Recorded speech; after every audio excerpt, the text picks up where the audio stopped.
Good afternoon. Yes. Here? Give up ko na yung one question ko para sa kanila.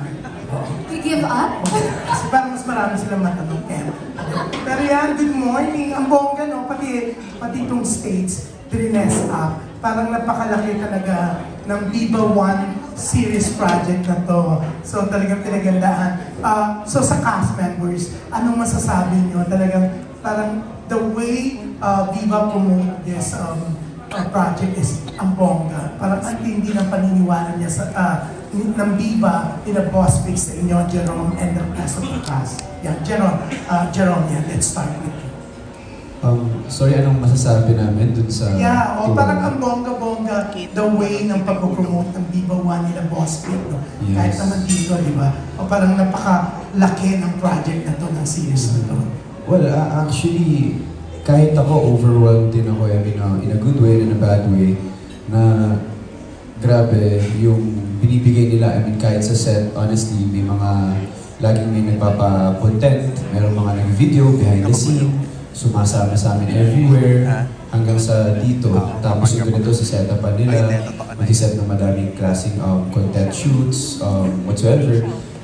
Hindi lang siya basta, you know, para for engagements, but syempre to give back din na para ma-update yung mga tao sa social media, lalo na yung mga fans. And madami rin kasi kami na parang from University Book itself, and yun yung kailangan talaga. Pagsama-samahin kami to be together. Okay, and the rest of the cast yan. Kasi kami, yung mga press na invited, na-excite kami, gusto namin panoorin ito kapit sa Viva One. Yes, we're very grateful, syempre, kasi pinagkatiwala sa amin yung Boss Week tong project na to. And we're very happy na kami pinagsama-sama dito sa project na to. So excited po kami na mapanood ninyo. Ayaw talaga. For the rest of the cast, June. Okay, for everybody, sige, Hyacinth, Gab. I also want to add on, I'm just adding on. We are all for sure very grateful with how hard that they work to help promote this series. They're always working and thinking of really great and new ideas, so we definitely do deeply appreciate it. Yes, really grateful and blessed na pinagkatiwala sa amin ng Viva yung project na to, especially before Sita with me and Haya. We get to work on our chemistry and really thankful na naka-work ko ulit sila Christian, sila Aubrey. So, I'm just feeling blessed because sobrang happy and gaan namin sa set even though this is a scary show. Yeah. Ako naman, I'm forever grateful to Viva for all the opportunities and projects na binibigay nila. And ayun nga, parang nasabi din sa amin na first horror series na offering ito, original series ng Viva One. So, ayun, very honored na maging part po dito na makasama ulit ang Univercada and makatrabaho si Direk, first time. And ayun, na makabalik po ulit sa horror. So, very honored, blessed, and grateful to Viva and to all the bosses. Hindi na kami nag-video. Ako naman, on a personal note, bilang first time ko lang sila makasama, of course, I also want to mention, thankful din ako sa Viva, and of course kay Direk for giving me this opportunity. But I also want to say, I want to thank the cast for welcoming me with open arms, kasi without you, siguro, or dahil sa inyo, mas na-portray ko yung role ko as your best friend, ng mas maayos at mas makikita nyo yung pagiging close namin sa series na ito.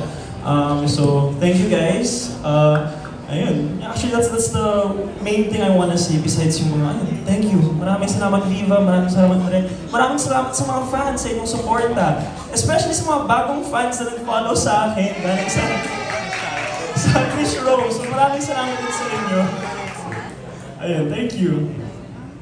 Alright, let's hear from Felix and Rose, and then Danny. Okay. I'm happy na makasama sa project na to, and I'm very excited to work with Direk Ronnie after nung successful na movie niya na Marita. Gustong-gusto ko na siya makatrabaho na horror, of course. And yun, ang saya sa feeling na makasama. Sobrang nakakatiin sa pakiramdam na makasama tong cast. cast na to. And yun, excited ako for this project. Kaya sana po masuportahan niyo. Thank you. Ako naman, I'm very excited and happy to be part of this big project by Viva. At maraming salamat po sa Viva. Thank you, Felix and Danny! Anong pakiramdam mo that you're in SEM break? Ano po ako, medyo matakot kasi yung fake blood po. Yung fake blood? Natakot ka sa fake blood? Yes, Okay. po. Okay. Alright, thank you! Thank you so much, Sir June. We are happy with that. Next naman, let us hear from Ambet Nabus from Marites University. Over there sa ating Tatanong pala ako. Hello po. balcony. Good afternoon. Gusto namin i-assume na karamihan sa inyo, maliban dun sa bagets, ay nakaranas ng SEM break, no? Kasi mga naging students din.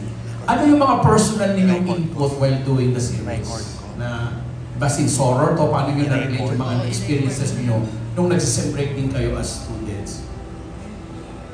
Alright, good question. Sa buong cast po. Yes po, opo. Okay. Para one question na lang. Sige. Whoever has an answer, paano kayo nakarelate sa ating plot? O ano yung naibigay nilang input doon sa tinakbo ng series? Bilang sa mga character. Sige, let's start with Krisha. Hindi siya SEM break nangyari kasi hindi naman kami laging nagta-travel ng family ko or nag-road trip before. But if meron man, naka-experience din ako before ng scary, naka-encounter ako ng something scary while we were on a road trip to somewhere. So, ayun, doon ako nakaka-relate na merong mga possessions, mga exorcisms. Pwede ko naman sabihin yung direct, sorry. Yun. Okay, masaya pa. Thank you. Jerome, ikaw. Experience-wise, so far sa nakita kasi nilang lahat sa teaser, right? Direct. Teaser is a road trip. Talagang road trip siya, magkakasama mga barkada.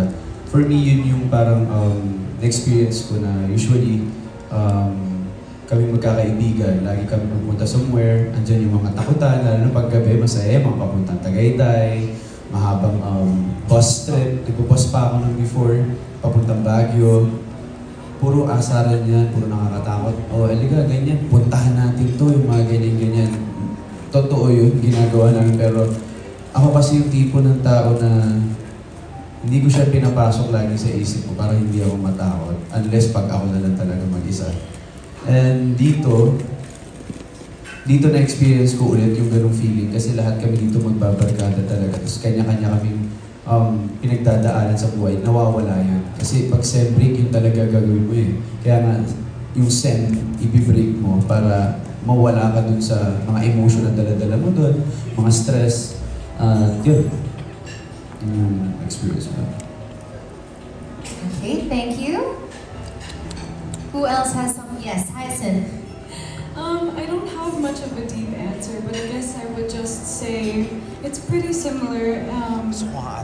I would just take in a lot of the experiences that I've personally had as well in my life and apply that. Or even just little moments like when I'm alone and it's nighttime and I get scared. And I just try to think of that emotion, but like heighten, while also like analyzing and studying a lot of other actors as they're doing scenes, the same scenes that we do are similar.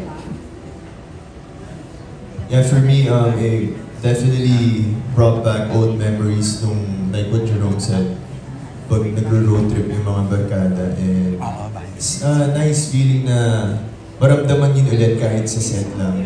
And of course, yung mga horror, never naman ako naka-experience, pero it's really cool to be part of this horror series na makikita mo yung mga possessed na tao. And gusto ko niyong abangan yan kasi nakakatakot po talaga.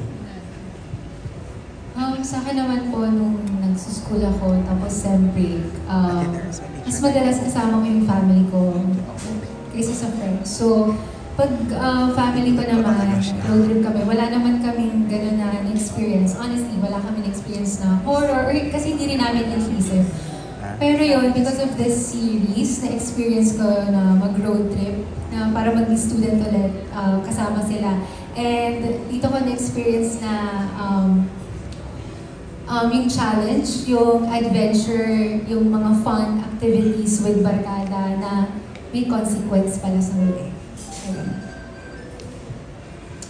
Ayun, same experience din. I'm still in college right now, so syempre na-experience pa rin namin yung celebrate.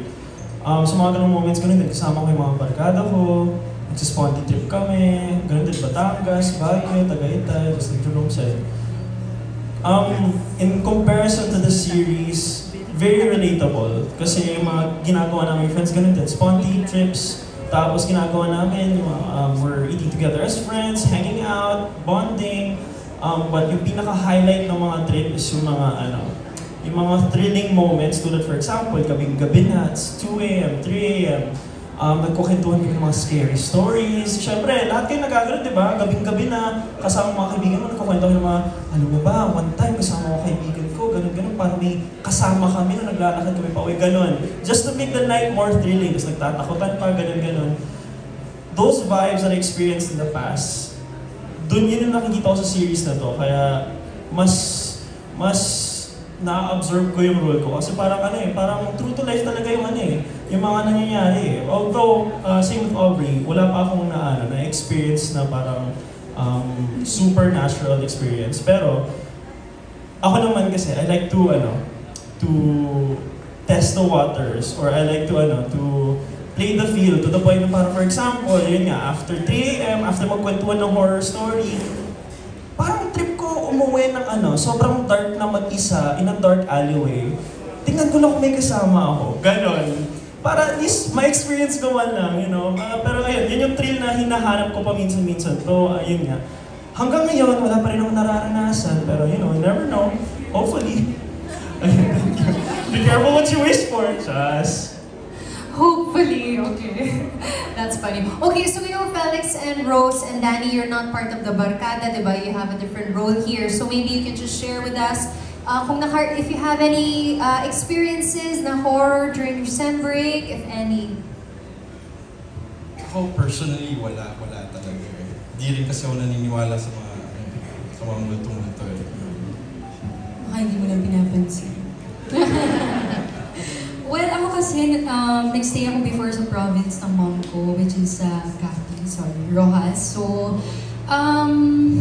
well, parang meron kasing, part kasi sa family nila yung mga manggagamot or something. So, parang si mama nakaka-feel siya ng multo, which is parang ako din, parang may ganun din. So, I don't think kung gift ba yun or something. So, nagiging normal na siya sa akin. So, nagiging common na din. So, parang, parang normal na lang din if parang pag pumunta kami sa isang place, may nag-feel kami, parang normal na siya sa amin. So, yun.